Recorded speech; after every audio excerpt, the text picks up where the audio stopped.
Driven is powered by BH Petrol, the double performance fuel. This week on Driven, Alice goes the distance with the diesel-powered BMW X1.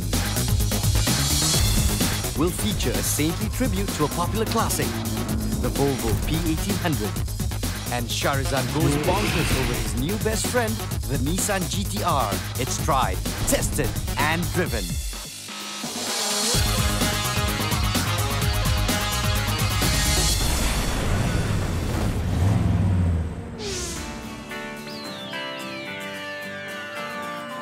Hello and welcome to Driven. As the world turns up its nose at gas-guzzling SUVs, the automakers are realizing the potential of an emerging market segment, the premium subcompact SUV.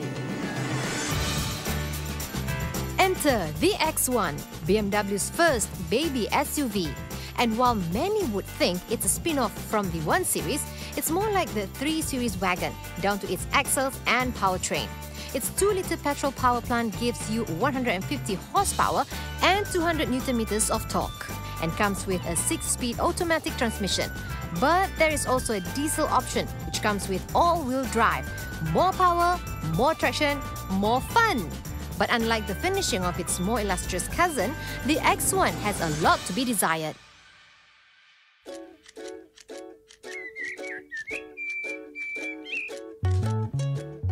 Malaysians will get to choose between the 4-cylinder petrol or like the one I'm driving right here, which is the 2-litre diesel, which makes 177 horsepower and 350 Newton meters of torque, which means it's like 27 horses more than the petrol version. And not only that, this baby only consumes 6.5 litres of diesel for every 100 kilometers, which is why the perfect way to test this car is with a road trip.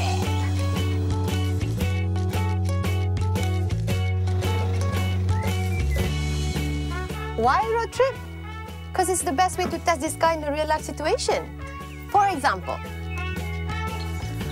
obviously, there's a lot of space in this car. Look at this. I can literally lie down in this car. 420 litres worth of luggage space. And this is not enough for you. You can pull back the backrests and get 1,350 litres worth of luggage space. That's a lot, right? You can even fit a medium-sized bicycle in here. Okay, kids!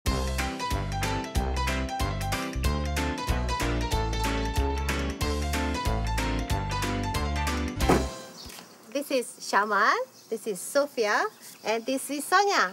So we're going on a road trip!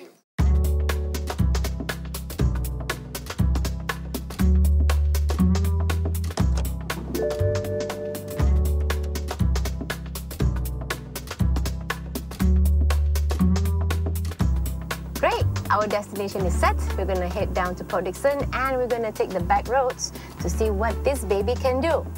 In safety, of course. Mommy has to do her job. Guys, buckle up!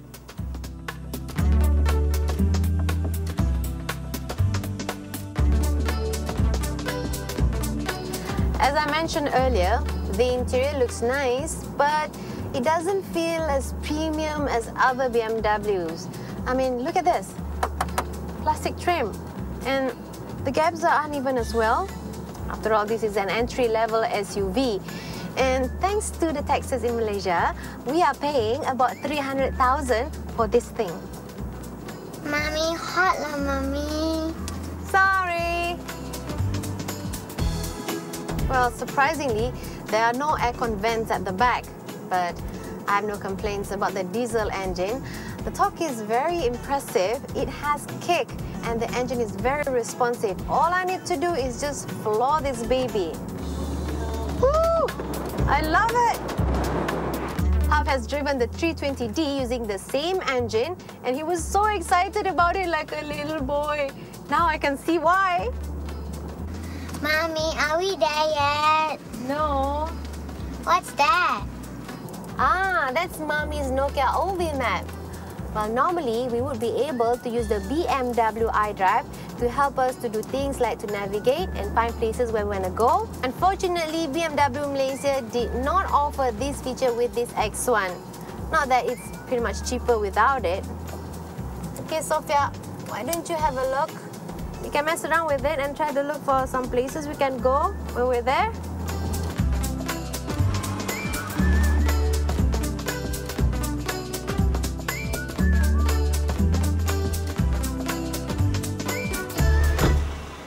What you doing?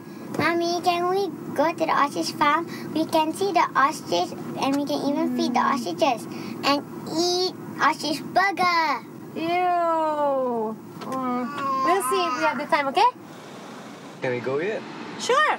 Let's go.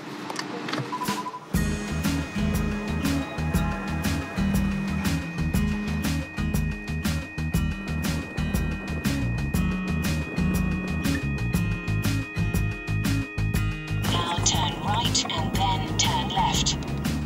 The steering is responsive and it handles well for a subcompact SUV. I mean, I don't feel like I'm driving an SUV. I feel more like driving a sedan right now. Very little body roll with this car. Very well balanced when I'm taking the bends. After all, this is a Beamer. BMW is marketing this car as a sports activity vehicle. And this X1 is offered with X-Drive, which means it's all-wheel drive configuration. And the standard rear-wheel drive is called the S-Drive, and that is being offered with the petrol version.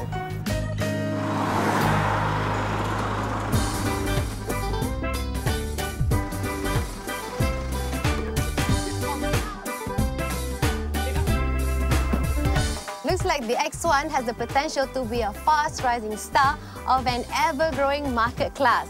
It's got power under the hood and adequate space. Yet it does so without sacrificing the style. But for 300 Gs, Yep, you heard it correctly. 300 Gs. That's more than the BMW 323i.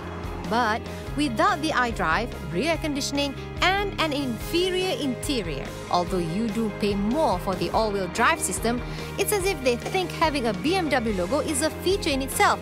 Taking all things into account, the BMW X1 scores an unsatisfying 6 out of 10 on our driven gauge. Mom? It's a wrap. It's a trip down memory lane with the P1800 right after this.